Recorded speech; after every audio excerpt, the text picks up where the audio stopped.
Welcome to GPS, God's Prophetic Surprises, the program where we take an intergenerational approach to the book of Revelation. I'm Jon Paulien, and I'm professor of religion at Loma Linda University. With me is Iris Mamier, who's a professor in the School of Nursing, but brings a lot of experience in biblical study as well. We have Gustavo Assis, and he is a pastor in Anaheim and is also have you completed your doctorate in waking up early in the morning every day to working on that, finishing up on Old Testament, right? Yeah. Which is very, very useful for our program here because so often that background is critical to understanding the text. And then we have Guilherme Borda, and he's the exact opposite, even though they're both from Brazil.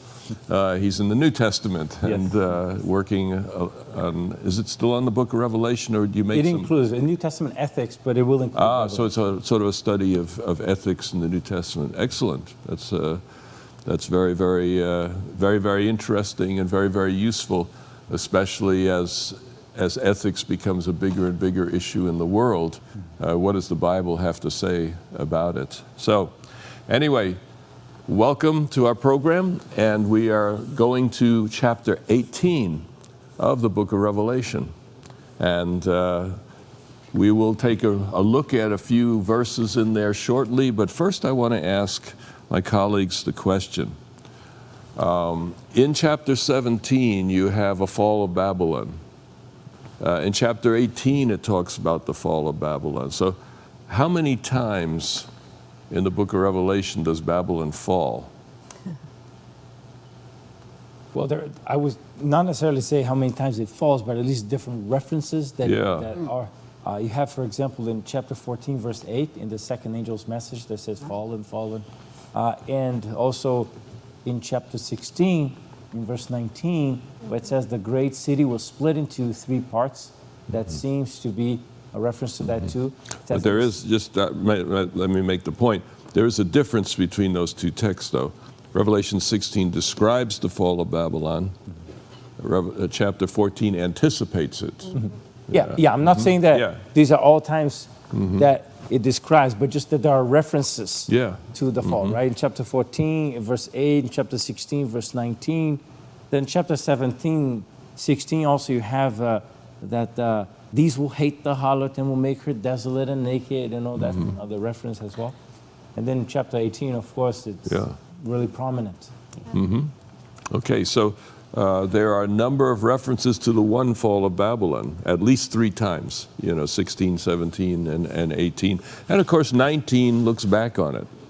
But 19's maybe more like 14. 14's looking forward, 19's looking backward. But in three different places, the fall of Babylon is described from different angles, I think.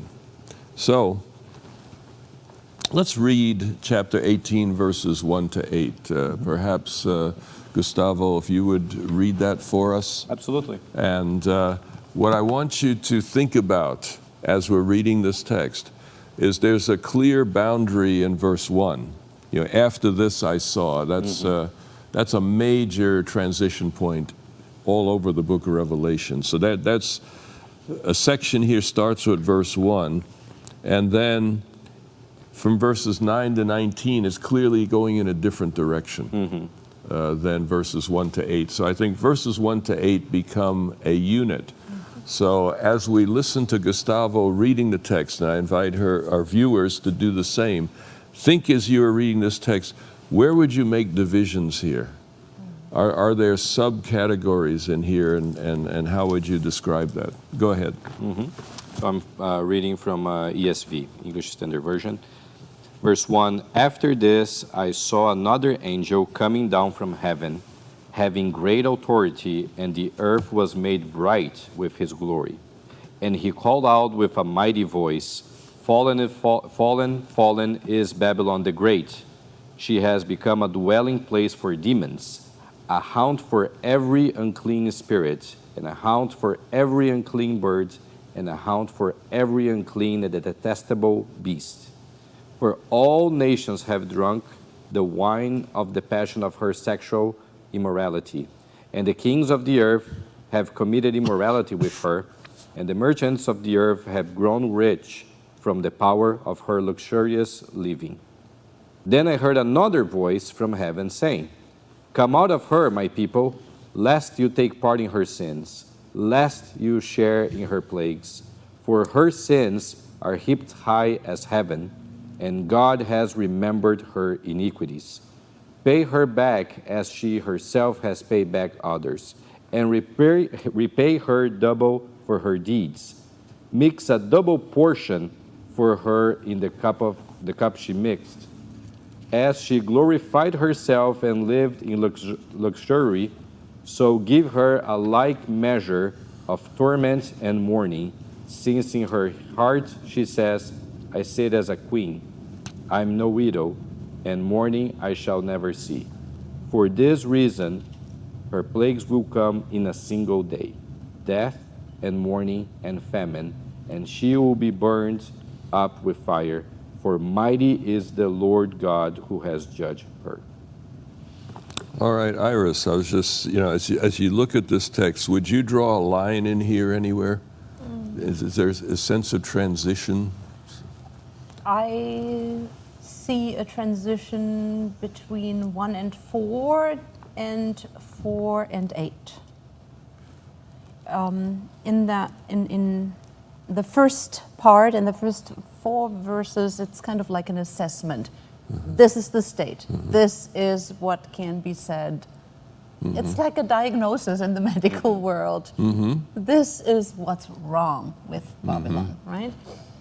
And then comes this voice in verse 4. Then I heard another voice from heaven say, "Come out of her, my people, so that you will not share in her sins, so that you will not receive any of her plagues." So this is now, I think, the last call. The plane is boarding. Yeah. The doors will be shut shortly. This is your last chance to get on the flight or to get out of the flight if you are in the wrong plane. Yeah. Now, did you do that on purpose? I heard you say you draw a line between verses 1 and 4 and 4 and 8. Did you do that on purpose? Well, because you included 4 in both of the sections.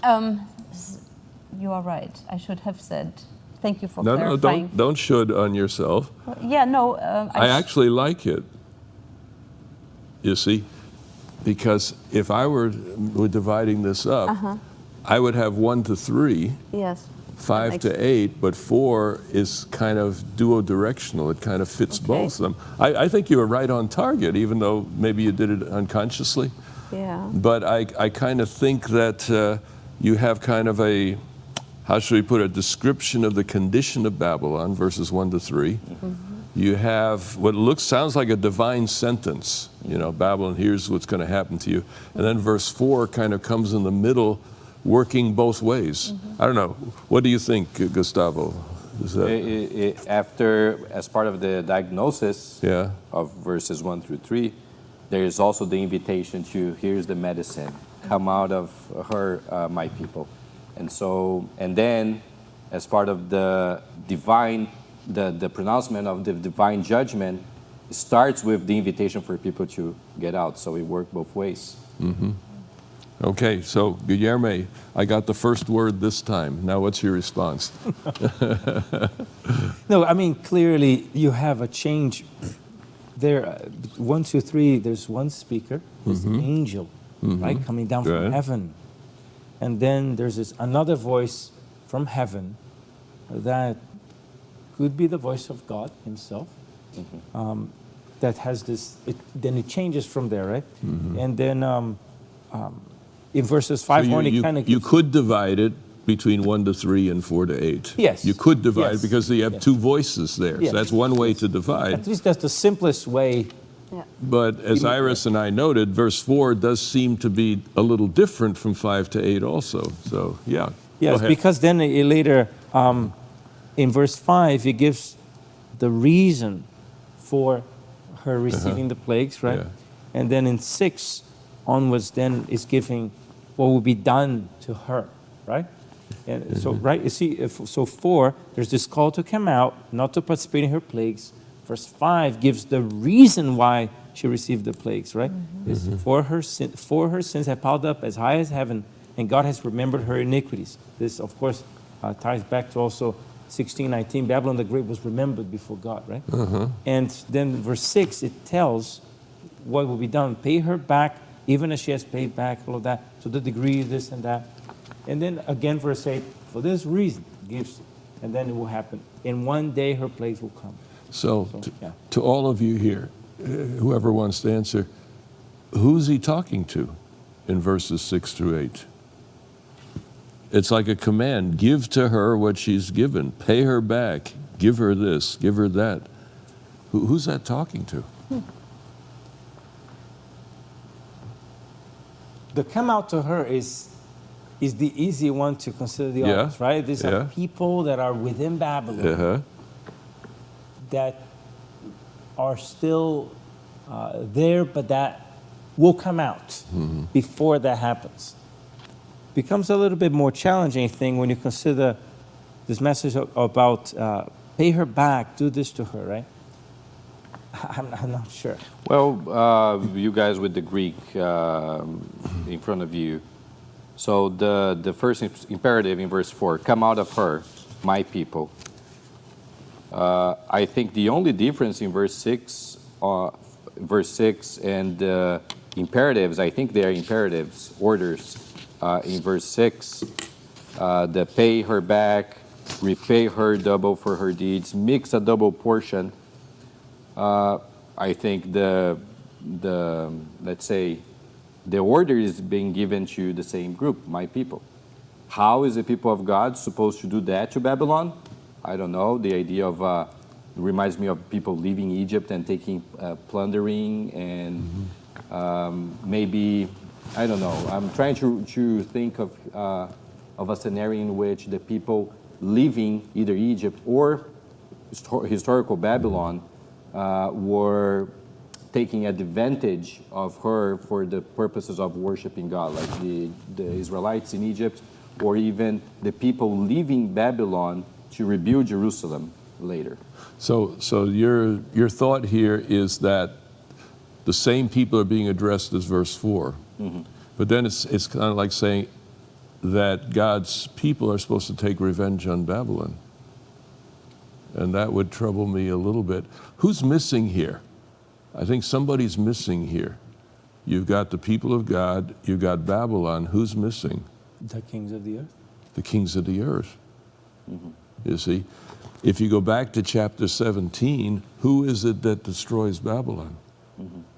It's the kings of the earth, the 10 kings, the beast. You have in 17:16 it says, and the 10 horns which you saw in the beast, these will hate the harlot, will make her desolate and naked, and will eat her flesh and will burn her up with fire. So wouldn't it, I'm just offering this as a suggestion, wouldn't it make more sense then that this is being addressed to those nations? Metaphorically perhaps, but all right, when you go after her, you're going to be giving her God's judgment. Remember verse 17 of chapter 17, if we can go back to that.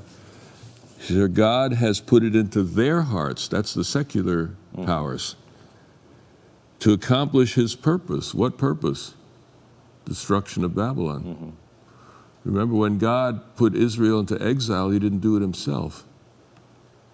Babylon did it. So Babylon was serving God's purpose in that sense. So I'm suggesting that this is, of course, poetry, and it's saying to the kings of the earth, you have God's permission to do what's in your heart.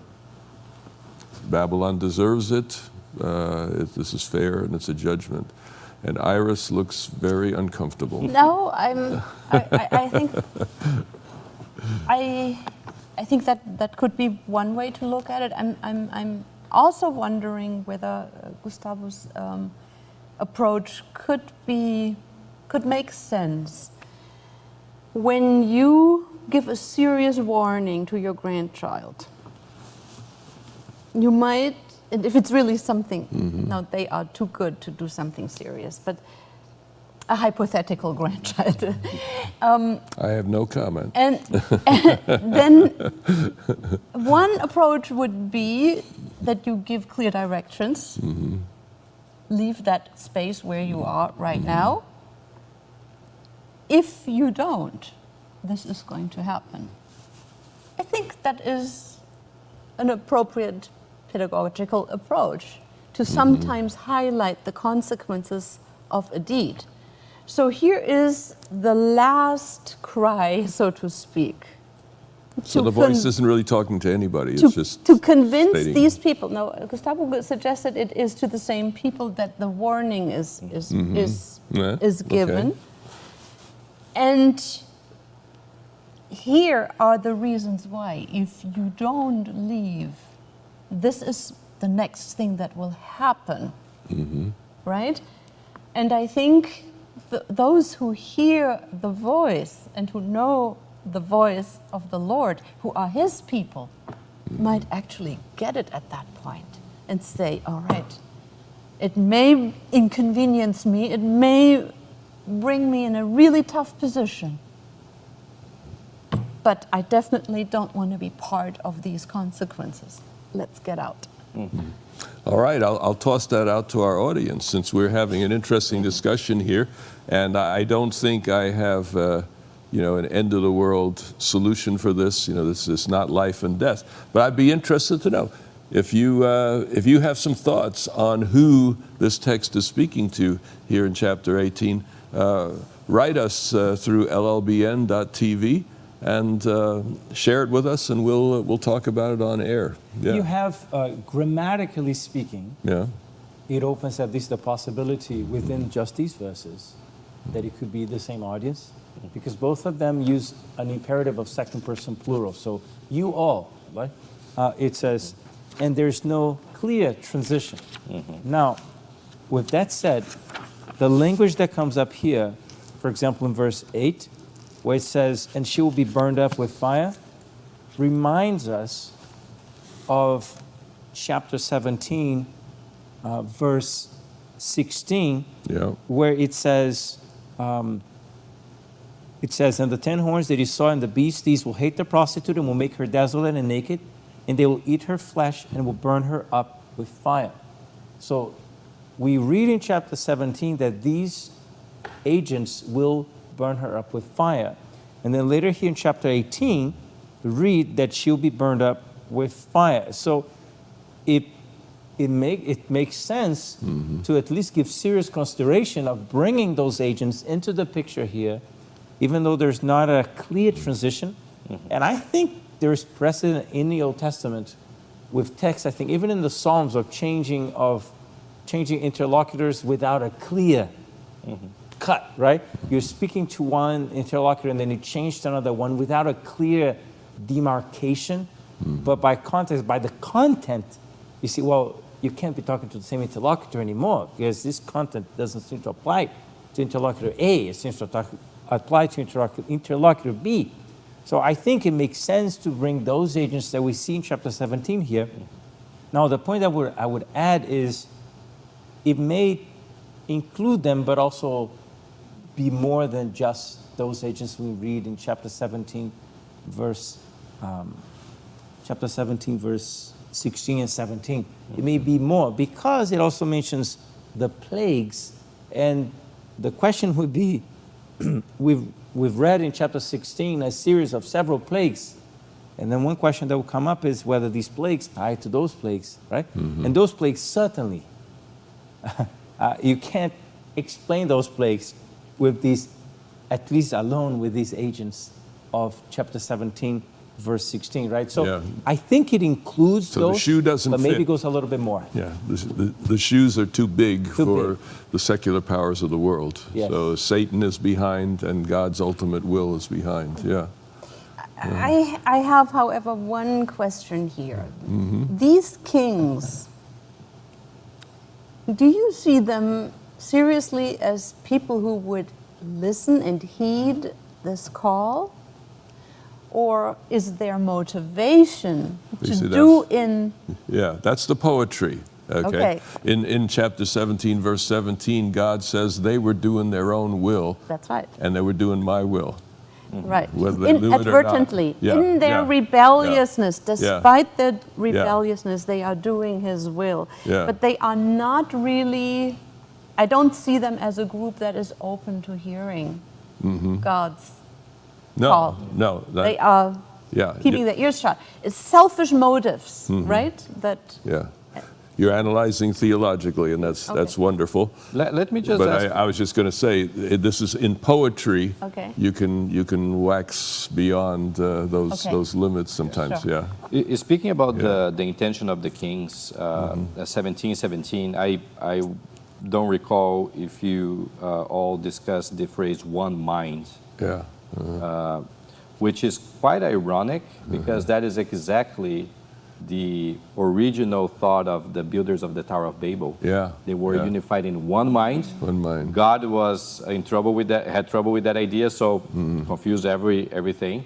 Now you see that whole idea of unity again, but with the purpose of destroying Babylon, which is kind of ironic. It is a reversal of that Genesis 11 story. Oh, nice. Especially with the connections between Babel and Babel. Exactly. Yeah, nice.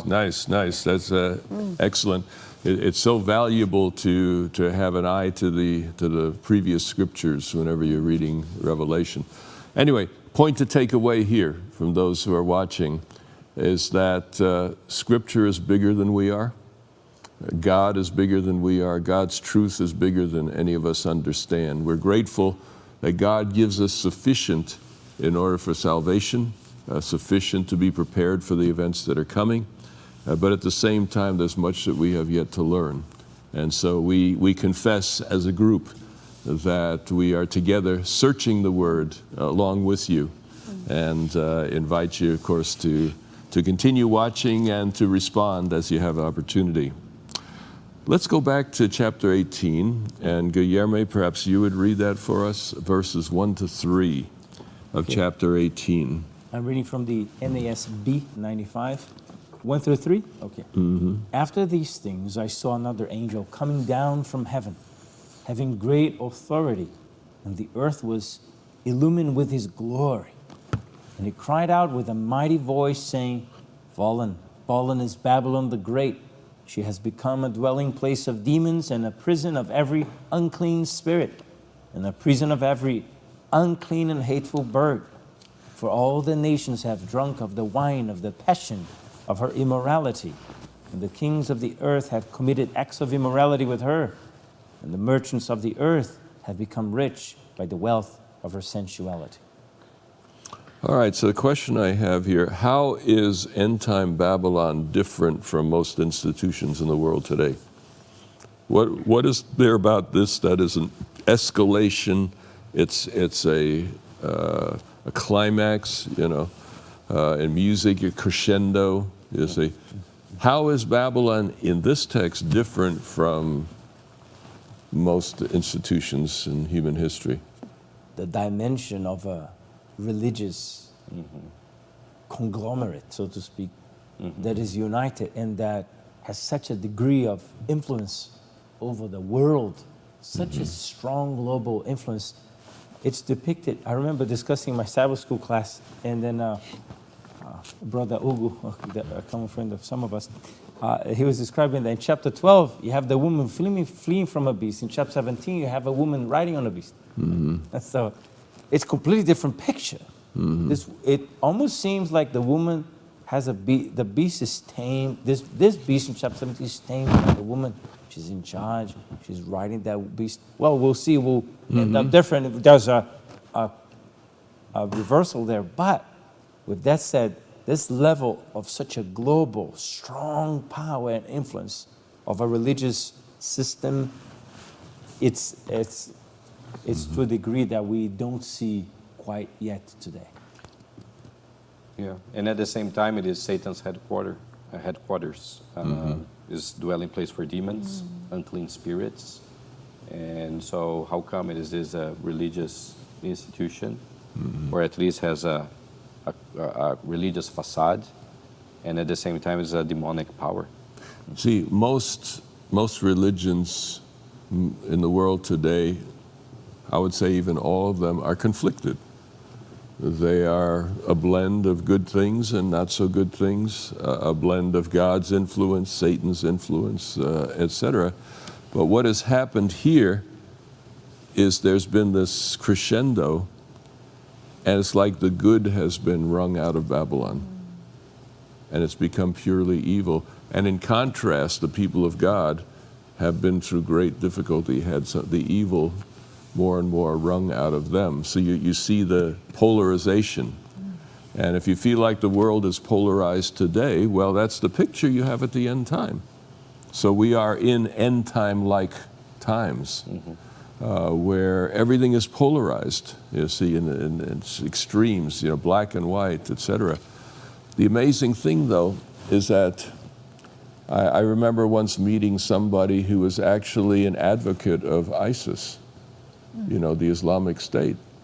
And I wasn't planning to meet with that person, but he entered a meeting in which I was speaking, and we talked. And he gave me, you know, why does ISIS do these things? He gave me a history of grievances, of things that have been done to his people. And when he was done, I was just about convinced, you know?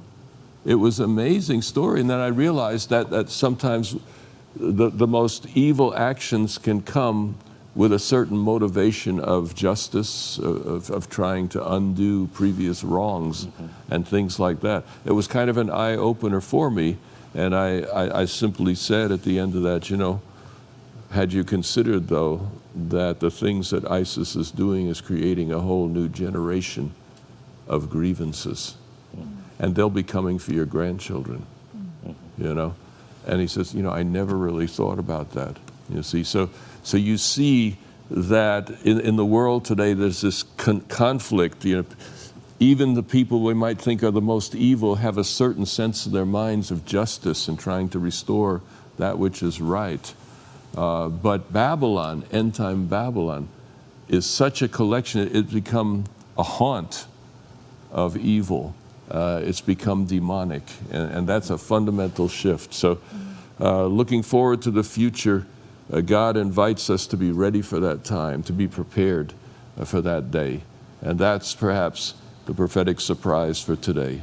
This has been GPS.